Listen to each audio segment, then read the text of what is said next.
ең жабайы аңдар популяциясы азайып барады. Тіпті олардың кейбірі жоғалудың шақ алдында. Армысыздар, эфирде жасыл экономика. Бүгінгі хабарымызда сирек кездесетін аңдардың популяциясын қалпына келтіру үшін қандай шаралар жасалып жатыр? Осы жөнінде толығырақ.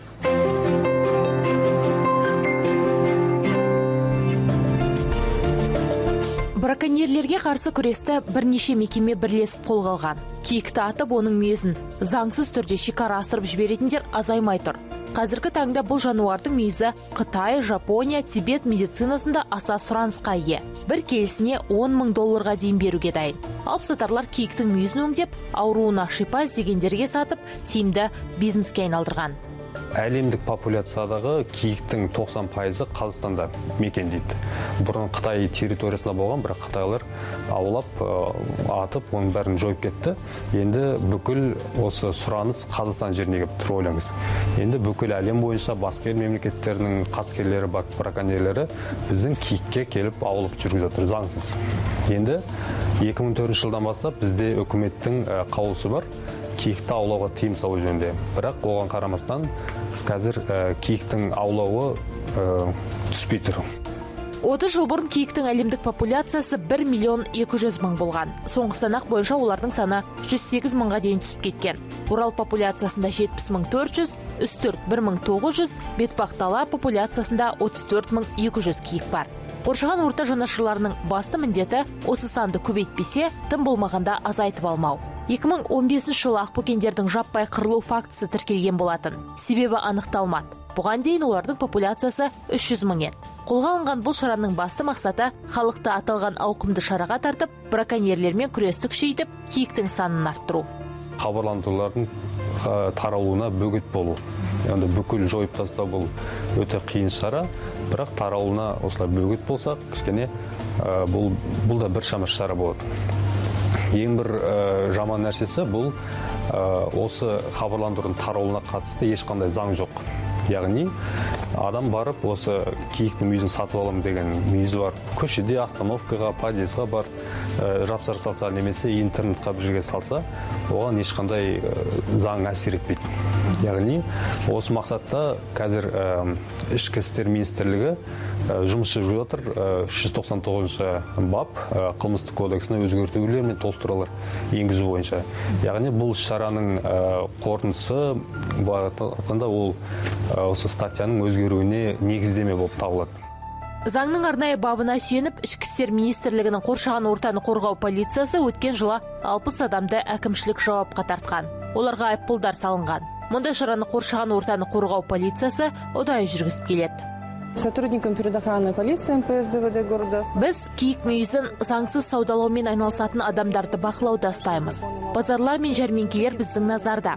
Инспекторлар адам көп жиналатын аймақтарды аралап, киік мүйізін сатамын, не сатып аламын деген жарнамаларды жапсырып жүрген адамдарды ұстайды. Мұндай жарнамалар браконьерлердің қызығушылығын тудыратынын айту керек. Ондай жарнамалар тапқан жағдайда адамдардың аты жөні мен мекен жайын анықтаймыз. Интернет сайттарда да мұндай мазмұнды жарнамалар өте көп. Біз де оларды бақылап отырамыз. Лиц, которые занимаются расклейкой. 8 интернет сайттан киік мүйізін сатамын, не сатып аламын деген жарнамалар табылған. Іс-шара аяқталған соң, қауымдастық аталған сайт иелеріне арнайы хат жіберуді көздеп отыр.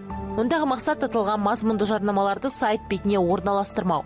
Қауымдастық халықпен жұмысты да бір жолға қойған. Әлеуметтік желілерде арнайы парақшалар ашып, байланыс орталықтарын құрған. Осы әлеуметтік топқа мүше әрбір жас көшеден киік мүйізін сатамын, не сатып аламын деген мазмұнды жарнаманы көрсе, онда дереу суретке түсіріп, қауымдастыққа жібереді. Хабарландырулар өте көп.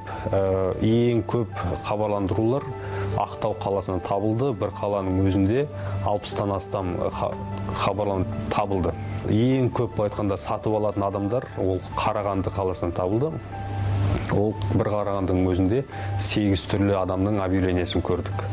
Сонымен қатар Ақтөбе, Орал, Алматы, осы қалаларда ең көп табылды. Қалғанына Павлодар, Жезқазған, Қостанай жақта 1-2 объявлениеден табылды.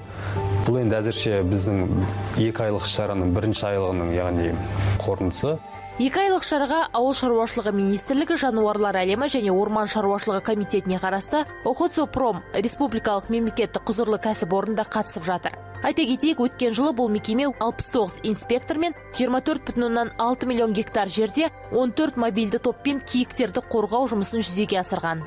Оның ішінде киіктерді күзетуге ол Ақмола, Қарағанды, Қостанай, Павлодар облыстарының 24 миллион гектар территорияны қорғауға 60 адам шығарылса, оның 9 адам ол қызыл кітапқа жазылған жануарларды қорғауға шығарылды.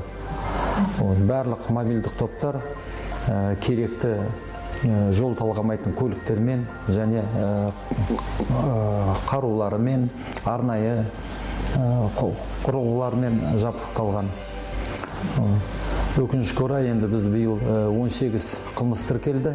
Есеп беру мерзімі ішінде 18 қылмыстың 16-сы киікке байланысты тіркелді. 49 мүйіз тәркіленді, киікті мүйізі, 12 жаңағы денесі киіктің тәркіленді, 5 әртүрлі қарулар тәркіленді. Бүгінгі таңда комитет қауымдастықпен бірлесіп, киік басын сақтап қалу үшін арнайы рейдтер ұйымдастырып, киіктерге GPS қарғыларды тағу бойынша да жұмыстарды атқарып жатыр. GPS қарғылар киіктердің миграциясын анықтап, браконьерлердің ізіне түсу үшін жасалған. Қарғылар киіктерге еш ауыртпалық туғызбайды, 2 жылға салынады. Аталған мерзім өткен соң ол түсіп қалады. Жануарлардың бірнеше түріне спутникалық қарғы тағамыз. Ол киіктер және киіктердің басты жауаптанатын қасқырлар. Осы жануарларды ұстап, біз осындай спутниктік қарғылар тағамыз. Бұл қарғылардың салмағы 500 граммнан аспайды. Мынау қасқырға арналған қарғы. Бүгінгі таңда 2 қасқыр бізде ұсталынып, спутникалық қарғы тағылған. Яғни мындай сұрақ туындады: киіктер миграция кезінде осы қасқырлар арттарынан еріп жүре ме, әлде жүрмей ме деген сұрақ туындады. Біз осыны зерттеуге тырыстық. Қазір осы бағытта қазір жұмыстар жүріп жатыр. Ал екіншісі, бұл киіктерге арналған қарғы. Бұнда салмағы 500 граммнан аспайды. Оның денсаулығына қандай да бір әсері жоқ. 2 жыл өткеннен кейін бұл автоматты түрде өзі шешіліп қалады.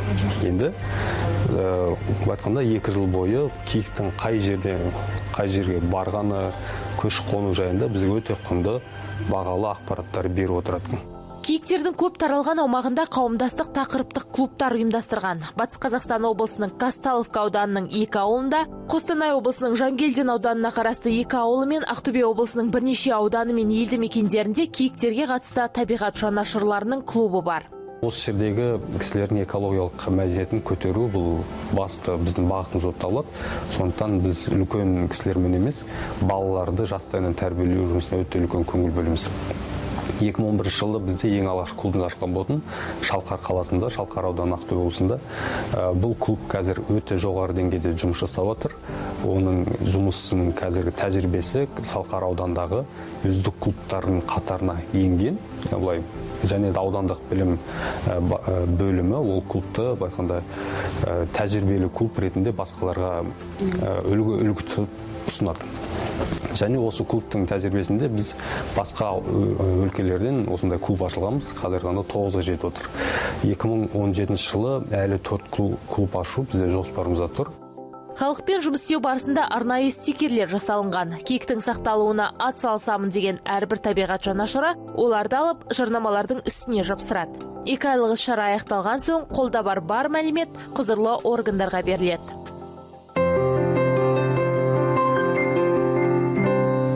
Қызыл кітапқа енген кез келген жануар табиғат сақшыларының қарауында болу керек. Саны азайған хайуандар жөнінде ұрпағымыз шаң басқан мұрағаттардағы мәліметтерден емес, табиғат аясында өз көздерімен көргендері абзал.